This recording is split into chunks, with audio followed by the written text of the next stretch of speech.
viewers and listeners of the Real Stuff podcast, morning and welcome. Today is another Poetry Corner. And of course, I have with me my co-host Courtney, and we have a very special guest, and she will soon tell you exactly who she is and what she does, Miss Judith. And she does a lot of things. She's a poet and many, many other things. Welcome, Judith. Thank you. Thanks for having me. I've been looking forward to this. Really excited Wonderful. to share with you today. It is our pleasure, yes. It's a pleasure. Can you tell our listeners, a little about you? Okay, a little about me. What you do now, because you do many things, What I do now, I like that one. I like that. So I'm an author. I like to think of myself first and foremost as a writer in terms of my creative work. I have written everything from news to travel stories to children's books to self-help books, fiction, non-fiction. So I'm a writer first and foremost, an author, published author. I'm also a filmmaker, write, direct. My husband and I own a company called BarriVision Films, and I've written and directed 4 feature films, Jamaican feature films, which are gospel films, and won awards at various festivals in the US and in Jamaica, actually. I'm also a speaker, an inspirational speaker. I like to think of myself not as a motivational speaker, but an inspirational speaker. I really live to inspire people. Mm-hmm. So that makes me author, poet, filmmaker. I'm also a media practitioner in my own right. I host 2 radio shows on irietimesTV. I am a host of the Shelf Life TV program, which has aired on different channels and different stations at different times, but you can now watch it on my YouTube channel. And I, at one point, also was the host of Gospel Rhythms, which was another TV show. So I've kind of, when you say, what am I now? I think no, I would have to say I'm a writer and filmmaker and a poet. Those are the things I'm concentrating on right now. Well, I think we have to talk after this because you touch a couple of points. One, you say you're a travel writer. Yes, I've done some travel writing, quite a bit of it actually. Okay, we need to talk about that. We have a company named Slowly Jamaica. Okay. And we are a Caribbean tour and events company. Okay. We just deal with the Caribbean. So, I like that because we don't have a lot of people who deal with us as Caribbean people, and we have to do our own. If we don't do our own, then who's going to do it for us? That's what we do. And, we regard ourselves as Caribbean specialists. Oh, lovely. Yeah, man, we know about the Caribbean. Let me just change this. Yeah, you're coming in, Courtney? Yeah, no, I noticed that Judith left out that she's also an actor. Actress, oh yeah. Somehow I tend to leave that one because I always forget. Honest to God, I forget, right? So in high school, I used to do quite a lot of acting. And I've written a lot of plays and I've acted in my plays. But somehow that part I always forget about. And then in 2 of our films, I played a major role in one of our films in The Gift Everlasting, because the character, we work with a lot with Jamaica Youth for Christ and their drama team, which we facilitate and we're a part of. But the character was kind of a little unsavory. I didn't want any of the young people to get knocked by that character. So I played that character, and I've also done the lead role in one of my short films called Eyewitness, which was an experimental film, which I absolutely love because it was shot in 1 take from start to finish. Wow. Wow. Yeah, which I really enjoyed. So yes, I guess you could say I'm an actor too. I've been in 2 award-winning movies. Granted, I wrote and directed it, but yes. In fact, we have a movie that we're looking to do also, But if you look at my screen now, you will see we change a little bit. Caribbean. Okay. Mm-hmm. Yeah, Courtney, you're coming in? No. Go ahead. You can engage her for a little bit. No, but I have asked my questions and, No, okay, go. The floor is yours, Judith. Just All right, tell so us tell us. Yeah, man. I adjusted my camera just a little bit. So what am I working on right now, this very minute, is my Aaah-Inspiring Antarctica project. You'll see behind me, this banner here. And what that is I have the distinction and the great honor of being the first Jamaican woman on record to visit Antarctica. And I like to say on record because we did check. I had the libraries checked. We did a lot of research to see if there was any other woman before me. And the only other Jamaican we came up with was a gentleman who was stationed at McMurdo, but he was in the military. And that was in 1994. So I like to say on record, because just in the event somebody else pop up one day. But up to this point, I am the first Jamaican woman to visit Antarctica. And what came out of that was what I call the experience, the Aaah-Inspiring Antarctica, a Jamaican and ice before you move to that, because I know that's going to take a little time. What prompted you to go? People always ask me that. So, and my answer is always the same. Anybody can go to London. Anybody can go to Paris. I've done that, been there. Anybody can go to these places, but Antarctica is a place that only a few people get to go to every year. Because to go to, especially as far as I went, because to get that far, you have to go on a ship that's a small ship that has either ice-breaking hull or a steel strengthened hull. So that when you go into the ice fields, if you hit ice, you don't sink. And so it's not your everyday place. Furthermore, it's not somewhere that everybody thinks of going to. And I used to work for a cruise line that was a small cruise line that did these exotic cruises. So just all these places that nobody thinks of going to. And Antarctica was one of them. And I was determined to go. So I kind of engineered a press trip, took some journalists down and went for 5 days. I was in Buenos Aires for 5 days and then actually in Antarctica on the ship, doing landings and all of that for 5 days. It was amazing, absolutely amazing. Wonderful, I can imagine. It wasn't just ice, just so you are seriously adventurous. Oh yes, oh yeah. Yeah, I have very, very few fears. Actually two, to be honest with you, dentist and gunman, these are my fears. Outside of that,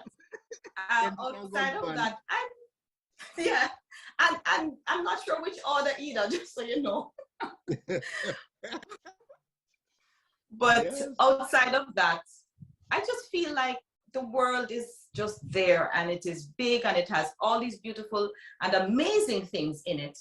And we have one life that I'm aware of on this planet. And so I want to spend it exploring the planet and seeing what there is. Wonderful, because if God give me long life and memory, then at least I can remember these things when I get old and can't do them anymore. So yes, very adventurous.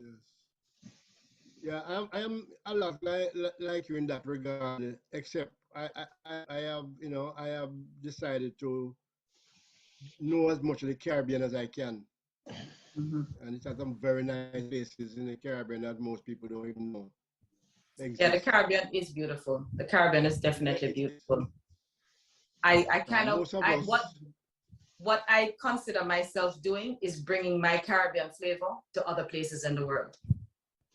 That is wonderful, and it's always well received. Yes. Always well received, yeah, man. Yes. So out of that trip came 2 books.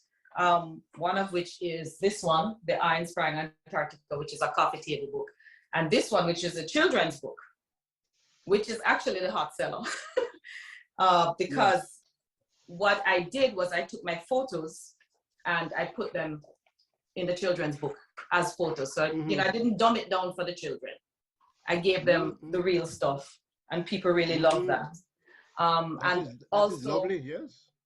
Yeah, I didn't dumb it down for them. I didn't go cartoons. I gave them real photos. Kids can learn an appreciation for photos and photography from a very early age. And I wanted them to do that. So my exhibit and experience has in it about 40 photos that I took from my trip, a short film of the same name, Aaah-Inspiring Antarctica. which I did, which was footage taken while I was there. And my husband actually cleaned it up a bit because there was no HD, no iPhone, no Samsung Galaxy, none of these things. It was a regular video camera with a card in it. And you didn't know what you were shooting until you're done, right? So, Yes. so but I made a film, a 15-minute film, which not just talks about my experience, but also touches on the whole matter of the environment. And what that has done is it has put me in the eye of various environmentalists. I have been asked to host panels, to speak on panels. So apparently now I'm an environmentalist as well. I was always into the environment, but from the Antarctica standpoint, just educating people on the importance of the area to the world, because nobody ever thinks about that. And then I also do a talk. I do readings and I do a talk. So it's like a whole experience, which is actually on tour right now. Started doing some touring of the US. I did some of Atlanta. Just got back from LA, from CARICON, the Caribbean Literary Festival, conference in LA, and I'm on my way to Houston next week. And then and in Broward County at the West Regional Broward Library in August for a month to celebrate Jamaica 60. And then we'll keep rolling from. That's close to you, Courtney. Yes. So I expect to see you, Courtney. Okay. No, but at the time, I was in New Jersey when that was taking place. So it's coming. We're rolling it again. It's coming. Okay. Because I know you did one. You guys did one, and because Malachi had sent a live feed. So yes. While I was in New Jersey, I was watching it and all of that. Yeah, we actually did a version at the Island Space Caribbean Museum last year, but COVID was raging, so it was kind of small, but the library has decided they want to show the exhibit. So the whole thing in all its glory will be there. Wow. That's very nice. That's a lot of what the other thing that's coming down the pike is, and I want to do some poetry while I'm on here, obviously, is the silent. We would never let you go without that. It's poetry corner, The Silent Stones is another thing this is my last novel, and I'm working on the audiobook. So hopefully by the end of this year, the audiobook. But my poetry, I find that I have gotten really back into it. My husband and I, we moved to Panama at the beginning of this year. You moved to where? Panama. Just got up and moved. Really? So where in Panama do you live? We're loving it.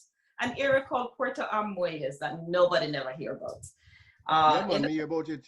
In the country, all the way near Costa Rica. Yeah, man. I think I know where that is. Yeah. So that's one of my favorite places, Panama. Love Panama. Love Panama. Well, I love so there. being out of the US, stress and all of that, my creativity has just awoken again. And I find myself writing again.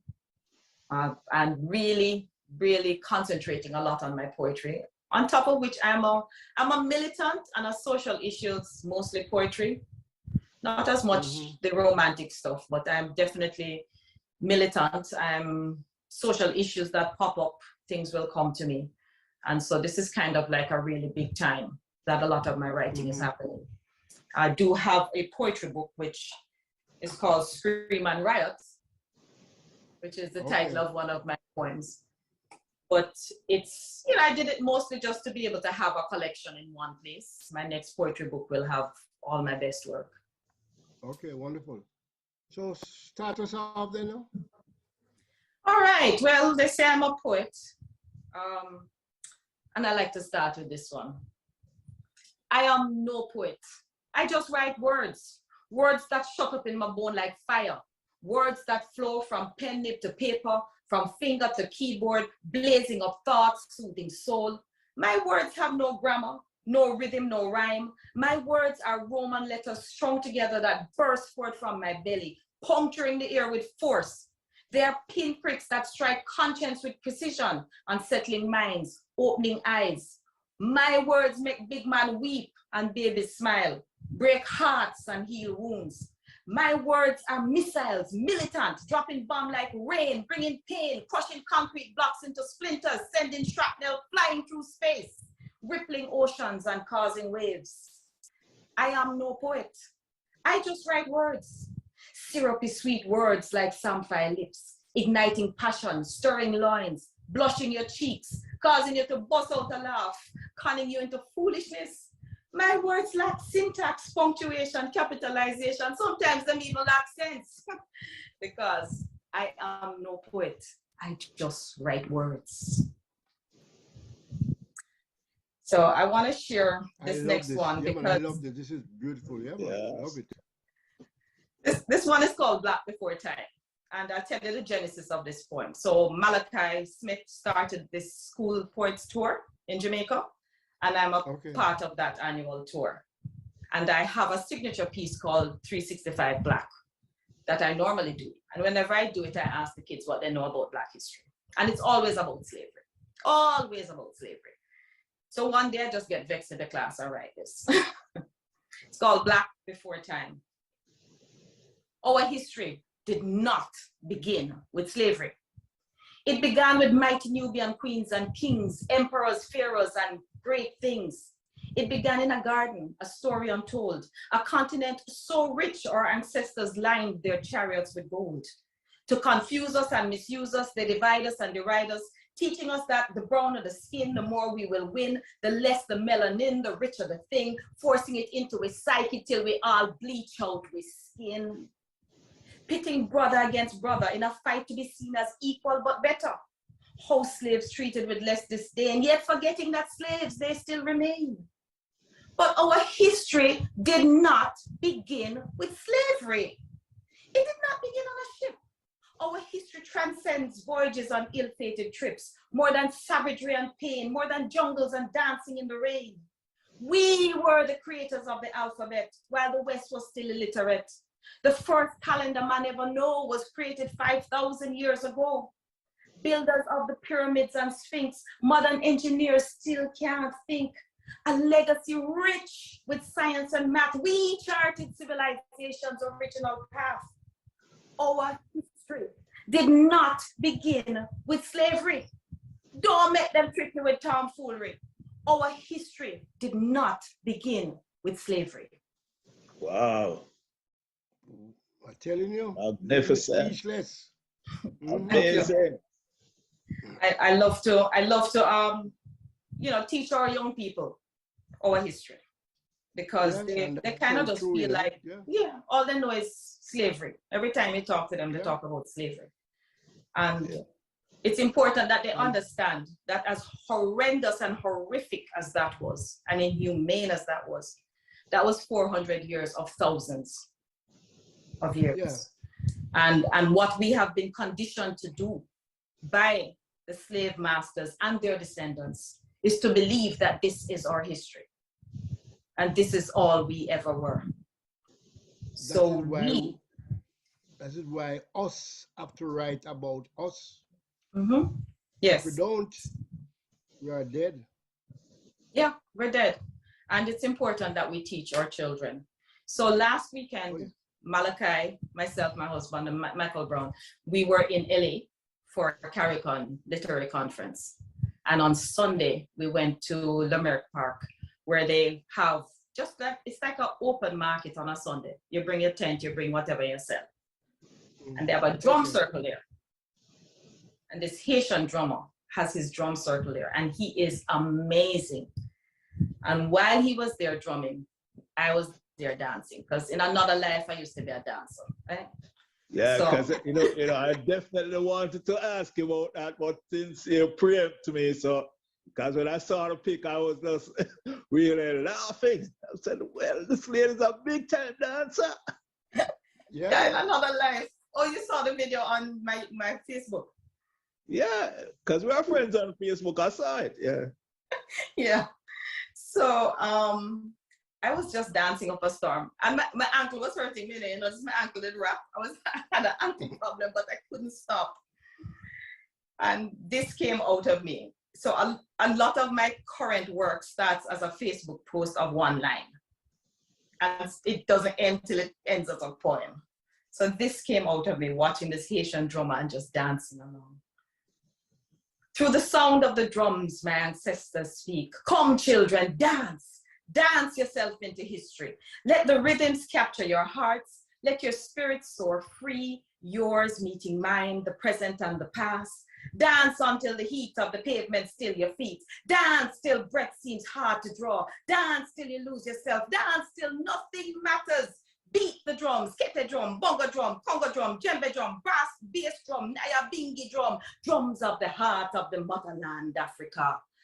Transported through the hands of Haitian warriors, transformed by the sands of times, transcending barriers, black, white, and in between, drumming as one voice, awakening our forebear spirits to dance, dance, dance, feel the harmony as we dance, dance, dance, beat in time with our hearts, with the blood pulsing through our veins. Dance, children, dance, till the rains fall and the crops grow. Dance till the war ends and peace reigns. Dance till Jah himself steps down from the heavenly realm. Dance till the darkness retreats to light. Dance, children, dance, for tomorrow your music may stop and your dance may be no more. Mm-hmm. Wow. Yeah, that one was written like 2 days ago when I put up that clip. When I put up that clip. Another very Your brain recent. is very active. Yeah, very, very active. It's overactive. I have a girlfriend of mine. She's actually another writer, Linda Edwards, and she likes to say that her inside her head is a bad neighborhood. I say inside my head is an asylum. And the inmates are in charge. Well, a very inspiring asylum. Yes. Inmates are in charge. The other day, when they had the massacre in Uvalde, in Texas, I couldn't speak. I just couldn't speak. I was just in tears and I just could not speak. And a few days later, this is what came. Too angry to speak, I sent pictures.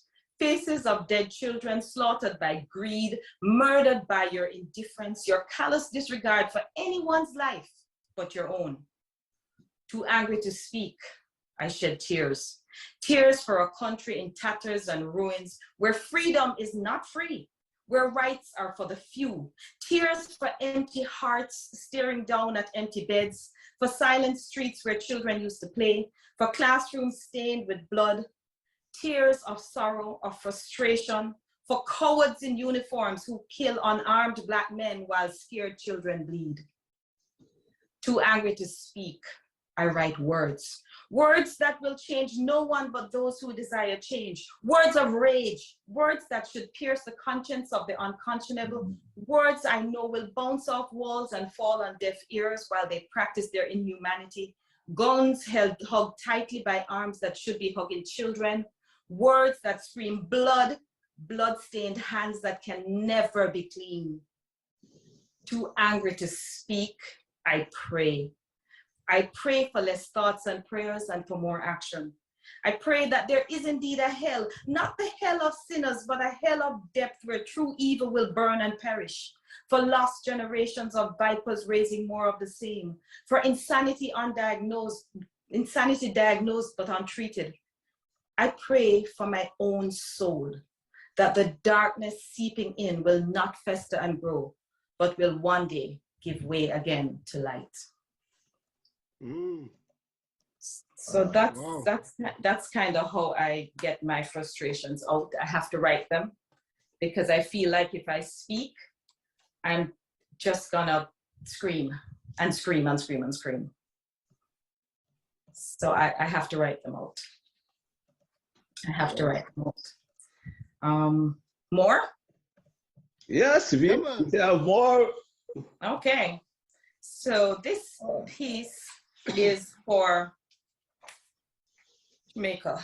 I'm gonna do one more of these and then I'll do a nice sweet piece to show you all that I do have a sweet softer side. Yes. People always say, okay, so do you have a sweet softer side? Yes, I do. but this I think is important. You know, the murder epidemic in Jamaica, and I call it an epidemic, and who want Bex? I'm a big woman, you can't beat me. But I call it an epidemic because people are being killed with impunity. I saw a report the other day, for just $15,000, you can have somebody killed. Oh, yes. There is blood. $15,000 can't even buy you a good dinner if it's 3 people. There's blood washing our streets. So this one I actually wrote right after they found this woman burnt in a cane piece. She was missing for a while, and they found her body burnt in a cane piece in Montego Bay. I could take no more. It's called red blood bleeding. I bleed for my country. Blood so red it stains the pavements of my mind, for the horrors and atrocities committed against our innocent children by the sex offenders whose names they refuse to release. Big man, bad man, you're nameless, so you're shameless. I bleed. I bleed for my brothers living in substandard conditions that pedigreed dogs would refuse, wanting to work and finding none, wanting to provide but having no skills because our system of education favors the rich and denounces the poor, sitting on the sidewalks all day waiting for trouble to find them, rubbing out their hand middle and blowing out their noses, hoping that God will step in before they pick up a gun to quench the thirst on their lips, a Glock to fight on the side of those who use and abuse, misuse, and then refuse, leaving our men incarcerated in the prisons of mind and stone. I bleed. I bleed for my sister, raped and ravished by a man 6 times her age, held down by a woman who should never be called a mother, sold into slavery by a system that makes no provision for her, that flashes the bling and bling but never gives her a thing. Vacant eyes staring into space, the dim lit by which she studies until her abuser comes. For a body burnt by cane fire, by acid, by oil, from the baby torn from her pregnant belly in the name of choice, for the choice that takes an innocent life, snuffing it out like a nuisance, a mosquito to be crushed beneath the weight of your hands, for the 8-inch heels she suffers to wear in the name of fashion that will one day break her back. I bleed. I bleed a blood so red. A blood so bloody red that the eclipse of the sun would run from its color. A blood so red that the gun court of old would bow down to the redness of my blood. A blood that soaks the streets of Kingston, Montego Bay, Savlamar, and runs into the sea where it cannot be diluted by the cool waters of the Caribbean. A blood that drips from Parkland to Sandy Hook to Uvalde and into the angry Atlantic where it disappears but lingers beneath the surf like rot. I bleed a blood so red it looked black. Blacker than the tar on the streets where another body lies dead, victim of a dog heart shatter, another dopey for another day. Blood so red it cannot be washed away. No fire hose, no bleach. Scrub, scrub, scrub, and scrub till you scrub the skin raw, and I will still bleed. I bleed a blood so red. I bleed a blood so bloody red. A blood so red, I bleed. Wow. Mm-hmm. That one takes a lot. Yes. That one is deep. Yeah, that one takes a lot. Yeah. Yeah, these are all things that were happening in the news at the time. Yes. Yeah. There was that case of the mother who held down her child to be raped by this big man. You know, and it bothered me so till me never feel like me could have just licked down somebody before, but me could have did lick down easily. It was just horrifying. And so again, the only way I can deal with these things is to write them. Yeah. Is to write them down. Get them out, yes. Yeah, I have to get them out. So this is my love. This is a love poem, and I'm gonna just jiggle this just a little bit because it somehow seemed to be sliding. Yes, there we go. This is a love poem. It's a love affair. And this is to show you that me actually have little softness too. It's called Return to First Love, and this is a poem for my very first love. I came because you called me. In the middle of the night, in the deepest of sleep, I heard you call my name. Your voice soft and sweet like a ripe East Indian mango, melting in my mouth, dripping down my arms and onto my feet. You said that you missed me, that life was never the same without me.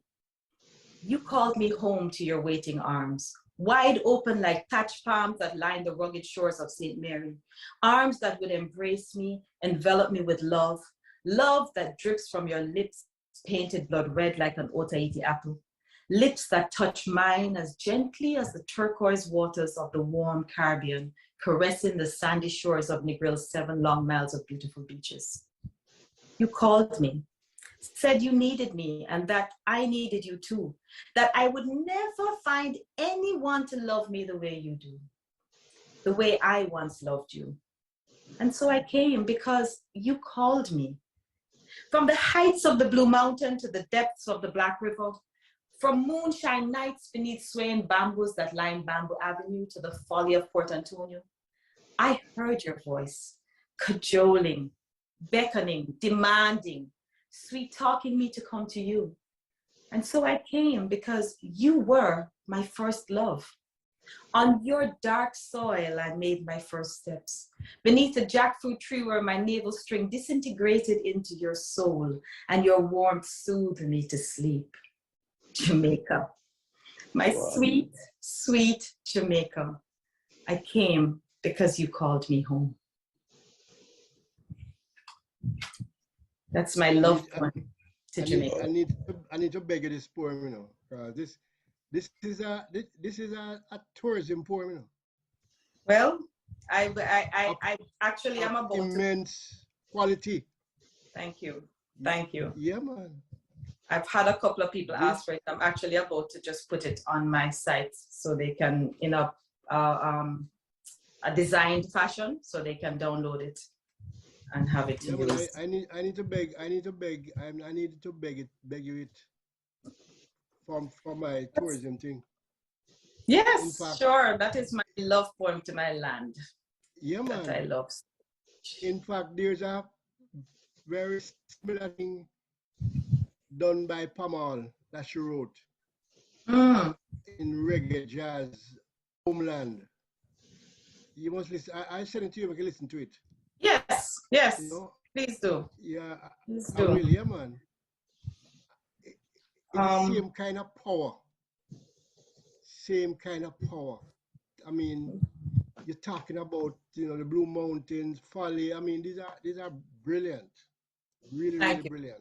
Thank you. That Jamaica will always be the first love, you know. No matter where I go, Jamaica is my home. Yeah. The song says I love the girls, coconut water and right rum, but I'll have to change that up. Yeah, I am here.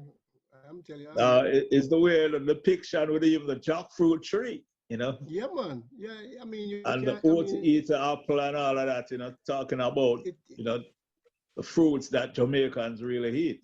Yeah, really love. Yeah. I love. Yeah. I have a big Aaah-Inspiring apple tree in my yard in Panama. Oh. Really? I have one right beside my house in Jamaica here. I had Aaah-Inspiring apple. I have two. Oh, delicious, delicious, delicious, delicious. In 2013, the Montego Bay Marine Park asked me to write a poem for Cleanup Day, for International Beach Cleanup Day. So I wrote this one and I actually presented it to them a few years later on a plaque, a designed plaque.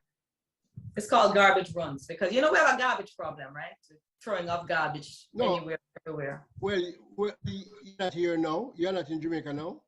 Not at this particular point, but I will always say we. No. I'm just saying that to say this. We are going through probably the worst garbage crisis ever now, as we speak. Oh, I don't think I've seen the garbage man in 2 months. Where are you? And this is all over Jamaica. I'm in St. Mary. Wow. But it's all over Jamaica. They just don't have enough trucks. Oh yes, I saw something. And they just ordered some trucks, 15 trucks or something like that. It's more like almost 100. Okay. No man, I mean, the trucks just can't go around. They start to schedule once a week, and then they just disappear. Why do we have to wait until it's a crisis? Why can't we fix things before they become a crisis? One word described everything you just said. Start with a C? Oh, management. Management. Okay. Yeah. Okay. I think there's another word. We lack management in everything that we do. I think there's another word to that starts with a C, called corruption. But I won't get into it. No. That is part of the management. Okay. All right. Makes sense. Lack of management breed corruption. No man, corruption is gone. It is worse than the garbage. Put it that way. It's bad. It is worse than the garbage crisis. Yeah, it's pretty bad. It's pretty bad. Pretty bad. Really. Yeah. I mean, football is gone down that road now. I mean. Yeah, I saw that. Every day something is wrong. Mm-hmm. Crazy. So this one is probably just as timely then for now, even though I wrote it in 2013. And when I wrote this one, we had flood rains and Lucy flooded out because the gully and the waterway was completely packed. Blocked with garbage, yes. Yeah. So it's called Garbage Runs. Garbage runs. From the heights of the hills overlooking bright pink flowers and singing birds, garbage runs. Plastic bags wrapped and tied filled with human waste and thrown into our valleys. We're not even junk or want to eat. Garbage runs. Juice box, pint bottle, plastic bottle, lunch box, baby nappy filled with shaving cream, piled up against the remains of Mastro, old Cartina, relics not yet scavenged by the scrap metal man. Rainfall like trouble. Rainfall like trouble. Rainfall like trouble while garbage runs. Washed into our rivers where Jenga suffocates and Busso hold on tight to slimy rocks for dear life because garbage runs. Sulfates and sulfites, insecticides and pesticides, carbonites and other ites seeping through our soil, poisoning the very earth. And Mother Earth shakes and retches when she gives birth to food-contaminated vegetation that will one day box you on your head side as cancer ravages the body of yet another innocent soul. Exercise. Run all you want, but sometimes you can't run fast enough because garbage runs. Garbage running 100 meters against Bolt and winning, 200 against the beast and winning, jumping hurdles like an Olympian on its way down our rivers and into the blue sea, where coral reefs sneeze and cough and choke on the stench, algae smiles and thrives, fish swim belly up in the garbage that runs into the clear, sweet crystal waters of the cockpit country, where streams turn into rivers and rivers into cesspools, where children bathe and man piss, clothes washed and boys fish, and garbage runs. And man burn down the trees to make coal, scraping away our hillsides, robbing our land of trees, then tossing away unwanted parts that block rivers and flood towns as the town of Lucy cries, why? And animal carcasses float bloated before our very eyes, mixed and mingled with the garbage, heading for the finish line, neck and neck with doom into the blue sea.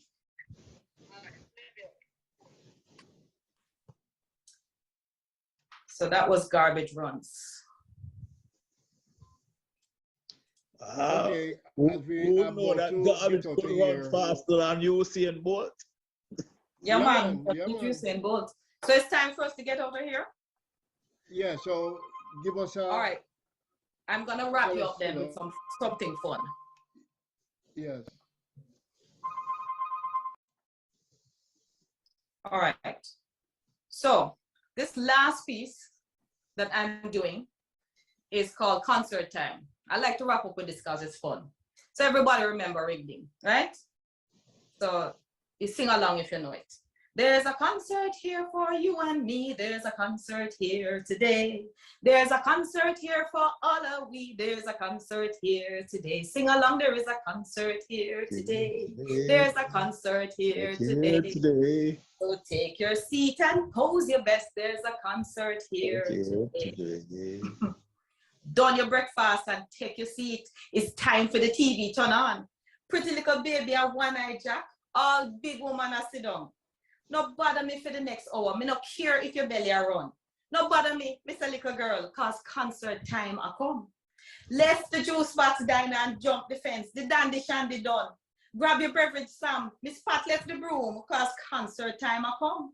Tell Fanny, you know no time for her. For her head too tough for bun. Tell John to put on the market bag and tell Munchie daughter to run. Me no plan to call nobody else. My TV is only a little one. Old man come in from out of the sun, cause concert time a come. In black and white, Miss Lou still colorful. It's Saturday morning time again. We're gonna laugh till we belly full. Little Timmy sing him song and Janie do her dance. Marie do recitation and Susie jump and prance. Clap them. Miss Lou laughed to fill our ears. Clap them goody. All the parents them in tears. Wriggle me this and wriggle me that. Guess me this wriggle and perhaps not. 4 foot sit down under 3 foot and wait for 2 foot. The people them can't guess. And since it's only for the fun, Miss Lou gives up the dress. Riddle and rhyme, song and story time, super bubble on the fire. Close a soap. Me miss the joke. Turn up the volume higher. What that me smell? You want the peas? But my spot here is prime. Cause Sharon baby father niece went perform on concert time. The concert done and it did sweet. All dog and pussy skin them teeth. Then say when cat gone, Rata take charge. And that me do today. For Miss Bagaloo gone a hairdresser like she do every Saturday. Who no quick and leave before she come and her husband run away. Help me straighten up the house that want stop the picnic them from play. Miss Lou, your nice way up for true, live and direct with color done. Next week, same place, it's me and you when concert time will come. There's a concert here for all of we. There's a concert here today. There's a concert here for all of we. There's a concert here today. There is a concert here today. There's a concert here today. So take your seat and pose your best because there's a concert here today. Thank you, gentlemen. Yes, thank you. Thank you, ma'am. Courtney, take it away, Courtney.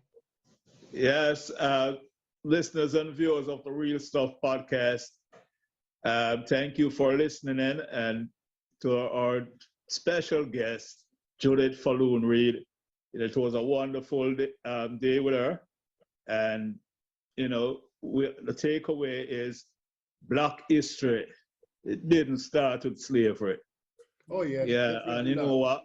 Garbage are run. You know, the garbage just are run faster than Usain Bolt.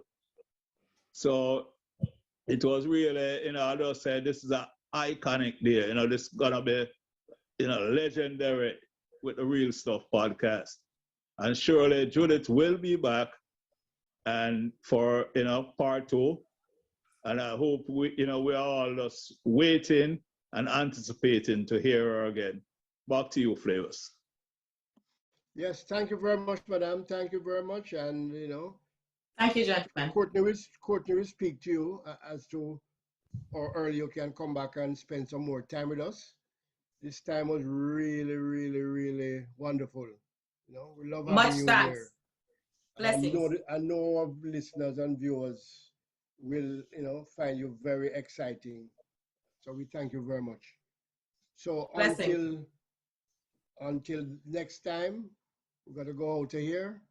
We'll ask Queen Lubafu to give us the Our Father in the Garifuna language, and Miss Tafina to take us out with Take Care Yourself.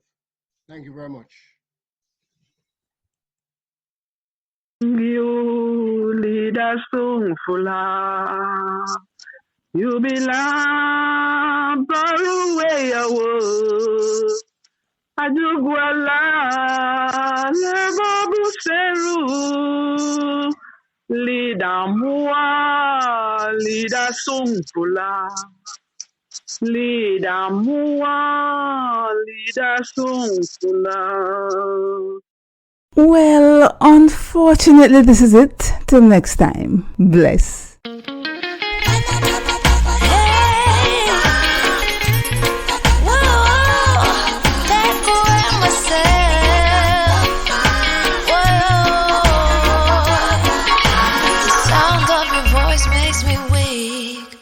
All you gotta do is just speak.